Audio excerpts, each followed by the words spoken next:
Et notre invité exceptionnel, Dr Olli Heinonen, vous êtes ancien directeur général adjoint de l'AIEA, vous êtes également chercheur au Stimson Institute, vous avez vous-même inspecté plusieurs sites nucléaires dont celui de Fordo. Êtes-vous surpris de ce que l'on appelle dans le jargon des renseignements le trou noir en termes de renseignements sur le nouveau site nucléaire iranien? First of all, thank you for having me. Avant tout, je vous remercie de m'avoir invité.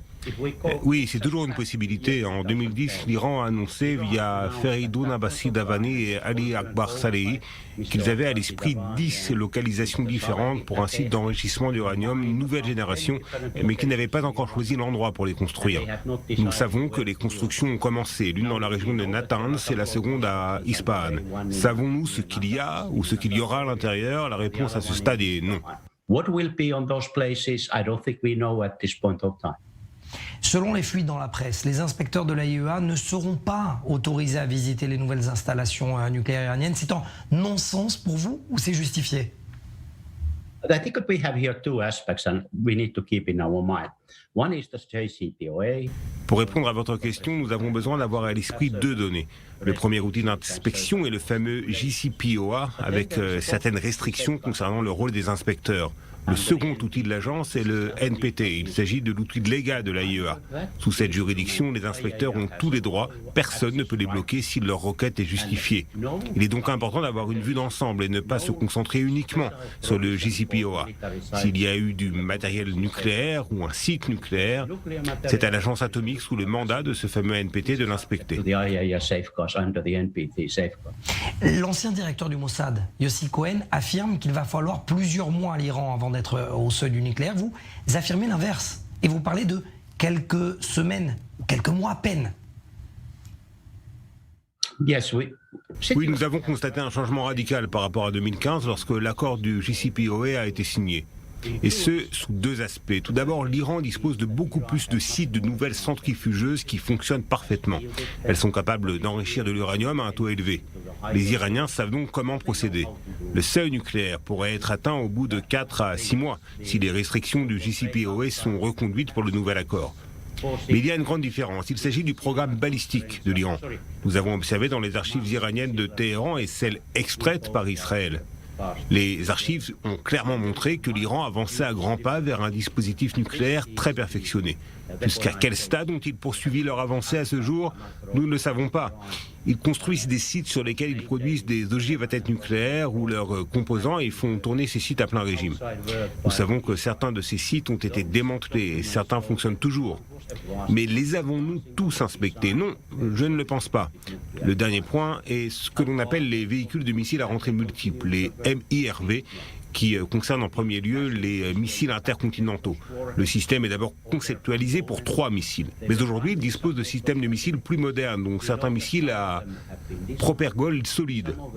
Vous comprenez donc que la situation a changé depuis 2015. Et lorsque vous mettez ensemble ces 3 éléments dont je viens de parler et qui ne peuvent pas être dissociés, les nouvelles centrifugeuses, le programme balistique et les nouveaux systèmes de missiles intercontinentaux, et que l'Iran décide d'accélérer son programme d'enrichissement d'uranium à un taux élevé, le pays sera en mesure de produire en masse des composants de missiles nucléaires.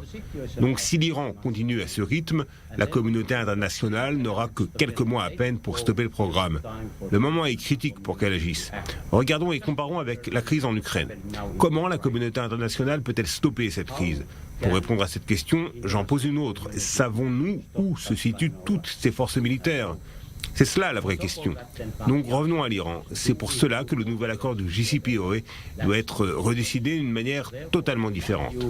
The whole JCPOA has to be designed in a very, very different way. Et en même temps, certains experts comme l'américain et spécialiste du domaine David Albright affirment que la communauté internationale n'a quasiment rien fait des archives nucléaires dérobées par le Mossad. Est-ce que vous confirmez cela aussi? Not entirely, but Je ne dirais pas intégralement, mais je dois reconnaître malheureusement que c'est un début très lent. Au sein des membres de l'AIEA, certains disent que c'est de l'histoire ancienne, pourquoi s'en soucier? Ils disent « Oh, mais c'était il y a une vingtaine d'années ». Ce n'est pas approprié de dire cela, parce que nous ne savons pas où l'Iran en est aujourd'hui. Nous savons, par l'intermédiaire des membres de l'AIEA, que certains matériaux nucléaires n'ont pas été déclarés ou révélés. Les inspecteurs ont trouvé des particules nucléaires dans les sites censés être inspectés sous l'accord du JCPOA.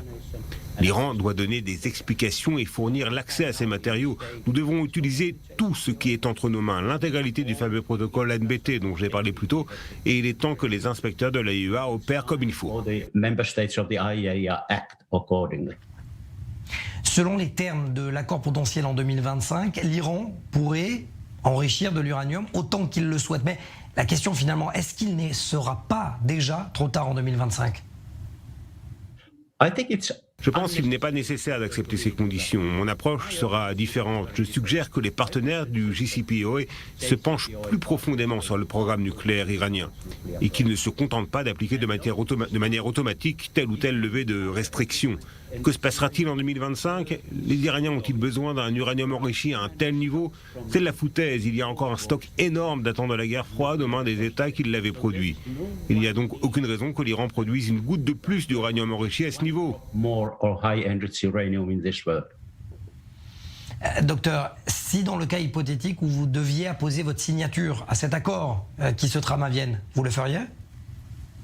Not without seeing the Non, pas sans en voir l'accord pour commencer. Mais si je devais apposer ma signature sur cet accord qui reprend les termes du JCPOA sans aucun changement, je ne l'aurais pas signé. without any change, I would not sign it. Waouh. Et même après les dernières fuites dans la presse. Well, it depends which details, but Cela dépend de certaines données, mais je pense que le JCPOA a besoin de corrections fondamentales.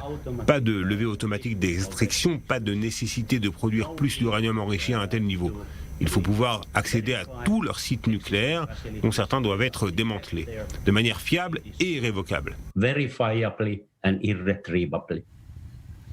Merci infiniment, Dr Olli Heinonen, ancien directeur général adjoint de l'AIEA, d'avoir répondu aux questions, à nos questions pour Défense.